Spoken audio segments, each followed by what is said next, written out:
Allez, aujourd'hui j'ai envie de faire une vidéo fun. Et oui, le marché c'est pas super fun, donc on va rajouter une pointe de légèreté. Et oui, aujourd'hui on va parler du Doge, le Dogecoin. Historiquement, qu'est-ce qui se passe actuellement? Quel est ce pump de malade? Qu'est-ce qu'il faut s'attendre dans les prochaines semaines, dans les prochains mois? C'est parti, go! Et oui, et cette vidéo est sponsorisée par Elon Musk. Et oui, Elon Musk, c'est lui qui a fait complètement pumper les cours ces derniers jours. Et pour que je t'explique qu'est-ce qui s'est passé de A à Z, faisons un petit résumé de la situation. Et oui, ce qui s'est passé dernièrement, c'est comme un épisode de Dallas qui dure depuis des mois. Et oui, en avril, Elon Musk avait décidé comme ça: allez, tiens, je vais acheter Twitter. Alors déjà, en premier, il avait acheté des parts. Ensuite, il avait mis pression pour essayer d'acheter la totalité pour 44 milliards. Et à un moment, il s'est dit, je me ravise, j'ai plus du tout envie d'acheter Twitter. Car oui, c'est un mec qui change d'avis comme, je sais pas comme quoi d'ailleurs, comme de chemise. Et donc, il s'est retiré du deal. Il s'est tapé ensuite un procès parce que justement, il s'est retiré. Et lui, il a fait quoi? Il a fait un contre-procès en disant, hey, vous n'avez pas le droit de me faire un procès, c'est moi qui vais vous le faire. Et oui, il lance un procès comme ça pour fraude. Quelle fraude? C'est lui la fraude. Bref, dernièrement, il y a quelques jours, le 31 octobre, le jour d'Halloween, il devient contre toute attente le CEO, le Chief Executive Officer, en gros le PDG de Twitter. Et là, il fait le grand ménage. Et oui, je te parlais, c'était le jour d'Halloween et il devient le plus grand cauchemar de tous ces nouveaux employés et de tous les exécutifs du board, c'est-à-dire ceux qui prennent les décisions pour Twitter, et il fait un grand ménage. Et alors qu'il vire des employés à tour de bras, de l'autre côté, il y a des personnes qui font la standing ovation et qui sont super contents de son arrivée car ils se disent il va enfin rétablir les libertés d'expression sur Twitter. Mais attendez, j'ai raté un épisode où Twitter c'est pas juste le gros défouloir, tout le monde libère sa haine, il y a des tonnes de critiques et ça date pas d'aujourd'hui, ça fait des années depuis la création de Twitter. Bon ok, ça c'est un petit peu calmé, mais c'est un gros défouloir. C'est déjà la pure liberté d'expression. Alors oui, Donald Trump en période d'élection s'est fait complètement bannir son compte Twitter. Alors oui, là c'est pas la liberté d'expression à 100%, c'est même le contraire. Et en rachetant Twitter, il a même proposé à Donald Trump de lui réactiver son compte, qui lui-même a refusé. Il dit non, j'ai pas envie de retourner sur Twitter, c'est fini. Bref, ensuite avec cette acquisition, Elon Musk enfile les entreprises comme des perles. Il est PDG de Tesla, de SpaceX et maintenant de Twitter, tout en étant encore fondateur de The Boring Company, de X.com. Bref, là, ici, on parle pas de n'importe qui, on parle de l'homme le plus riche de la planète. Et selon le Forbes Real Time Richest Man, en gros, Forbes a créé un site spécialement dédié qui permet de savoir en temps réel quelles sont les personnes les plus riches de la planète. Et aujourd'hui, Elon Musk est l'homme le plus riche avec une fortune estimée par Forbes de 200 milliards de dollars. Et en deuxième position, on retrouve le français Bernard Arnault, le PDG de LVMH avec 157 milliards. On retrouve notre ami d'Amazon, Jeff Bezos, qui rétrograde en quatrième position avec 112 milliards de dollars. Et au pied du podium, on a une personne que je connaissais pas, un Indien qui s'appelle Gautam Adani et dont la fortune est estimée à 135 milliards. Et en grattant un petit peu, qu'est-ce que faisait ce Gautam Adani, d'où il venait? Il achète des ports, des aéroports. Mais bref, Elon Musk devient le PDG de Twitter et envoie le Doge to the moon. Il a pris plus de 100% en l'espace de quelques jours depuis les rumeurs d'acquisition et depuis son acquisition. Et qu'est-ce que le Doge? Tu sais, c'est cette fameuse crypto-monnaie avec comme logo une tête de chien. Et ce chien-là, c'est la race des Shiba Inu. Et cette intervention-là, qui date d'il y a un an, était attendue par la communauté Doge parce qu'ils se sont dit, tiens, il va faire encore pumper le Doge, alors qu'à cette époque-là, il l'avait déjà fait des nombreuses fois. Et on va voir par la suite que ça lui a apporté quelques ennuis. Et justement, à cette période-là, il y avait des rumeurs, il y avait des fake news. Et surtout, j'entendais parler beaucoup de personnes qui investissaient dans le Doge en disant que c'était la crypto d'Elon Musk. Eh ben non, c'est pas sa crypto, c'est une crypto que lui, il pousse, il push et il est juste et simplement un fervent supporter de cette monnaie qui a été créée en 2013, qui est à la fois très spéculative et supportée par une très grosse communauté. Et si toi-même tu fais partie de cette communauté, bah, n'hésite pas à mettre, je sais pas, le commentaire Doge to the Moon pour savoir combien de pourcents de mes abonnés ont investi dans cette crypto décriée. Avant de continuer cette vidéo, passons au sponsor du jour qui est le projet Dols. Et Dols, c'est quoi? C'est la combinaison de deux produits déjà existants pour former le métaverse pour adultes. Le premier produit, c'est tout simplement eStriper. Et là, c'est un jeu avec des cartes pour adultes qui compte aujourd'hui 300 000 utilisateurs actifs et 5 millions de cartes vendues chaque année. Le second produit, c'est un jeu VR qui se classe dans les top ventes de sa catégorie depuis 4 ans sur Steam et qui compte aujourd'hui 150 000 joueurs. Et là, tout cet écosystème Dols va tourner autour de son token Dols, dont la prévente est le 23 novembre sur les réseaux Ethereum. Et il sera possible d'y collectionner des cartes, débloquer des shows, d'acheter et de gérer son club, d'y exposer sa collection et même de personnaliser des personnages. Bref, ils vont proposer dès la fin de la prévente un système de stacking pour gagner à la fois des Dols et également des NFT. Pour participer, il faudra avoir son KYC. Je te mets les liens en description si jamais tu veux participer à ce projet-là. Merci à Dols d'avoir sponsorisé cette partie de la vidéo et repassons au sujet principal.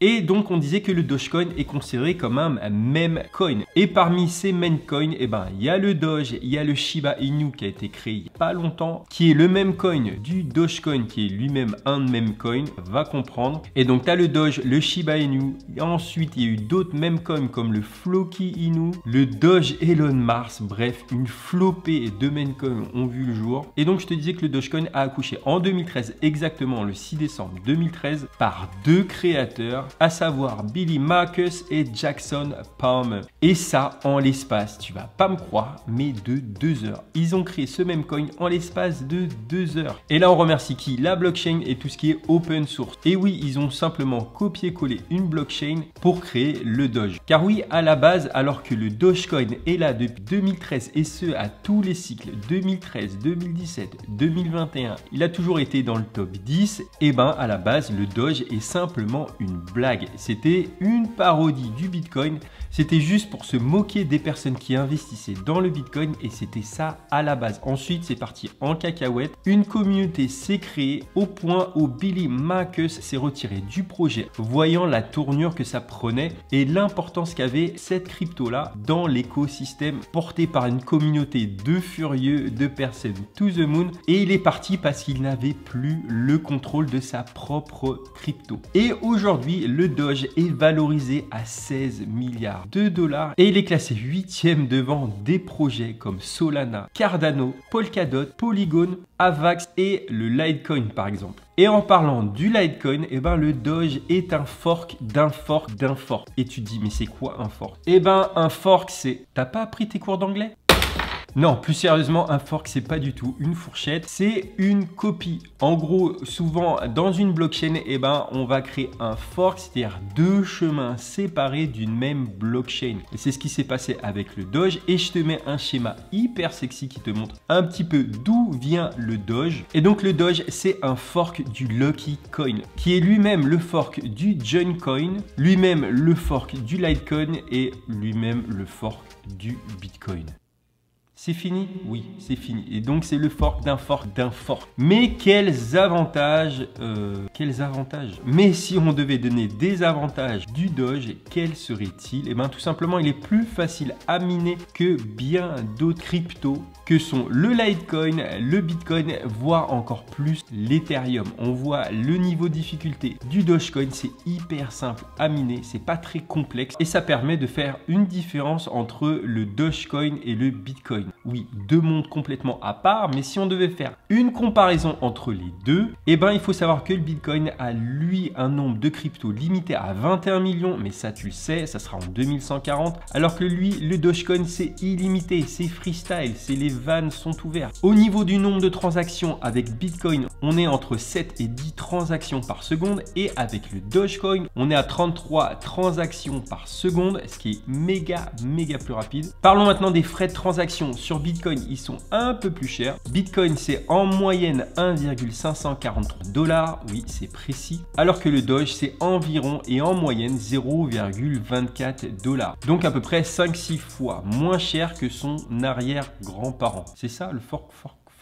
Et donc le Doge qui va bientôt fêter son anniversaire le 6 décembre prochain a quelques avantages d'utilisation. Mais au fond, ça reste toujours une crypto qu'on peut trader et qu'on peut envoyer et qui est surtout soutenue par une énorme communauté et dont Elon Musk en est le gourou. Et donc revenons à notre Elon Musk qui s'est lancé dans la crypto-monnaie, tu sais, lors du bull run en 2021. Et ben il s'était intéressé à la crypto-monnaie. Il avait mis un tweet hashtag Bitcoin qui avait permis au Bitcoin d'exploser record sur record. Ensuite, il a décidé qu'on pouvait acheter des Tesla avec le Bitcoin pour finalement se raviser, se dire non, le Bitcoin c'est polluant. Et ensuite, après avoir enlevé le Bitcoin, il a dit tiens, maintenant je vais accepter le Dogecoin. Et depuis, les fans espèrent qu'une seule chose, c'est que leur gourou Elon Musk fasse du Doge la monnaie officielle de Twitter. Et c'est ça finalement qui fait monter les prix, la valorisation et qui a fait que la valeur du Doge a doublé en l'espace de quoi, une semaine. Et finalement on se dit mais heureusement que Elon Musk est là pour soutenir la crypto parce que sinon elle deviendrait quoi? Oui, il y aurait une communauté, mais le fait qu'il y ait un gourou derrière pour tirer les ficelles, pour faire de la pub du Dogecoin avec ses 114 millions d'abonnés sur Twitter, ça donne du grain à moudre à cette crypto qui à la base n'était rien. Et d'ailleurs, Elon Musk s'est pris une flopée de critiques depuis son acquisition du 31 octobre, puisqu'après avoir viré des centaines d'employés, il a l'intention de virer 75% des employés de Twitter et donc de passer de 8500 employés à 2000. Et la raison, c'est quoi? Qu'il y aurait des soucis financiers dans l'entreprise Twitter. Et donc, il veut réduire les coûts et surtout, il veut faire payer les personnes qui ont des blue checks, c'est-à-dire le petit logo, tu vois, comme moi là, qui permet de vérifier les comptes. Et à un moment, il y avait des rumeurs de 20 $ par mois, mais on parlerait plus de 8 $ par mois, 8 $ par mois pour garder le fameux blue check Twitter. Et suite à cela, beaucoup de personnes ont dit non, moi j'ai pas envie de payer les 8 $ et se sont même retirés de la plateforme. Et il a l'air de ne pas vouloir changer de cap. Il a envie de rendre Twitter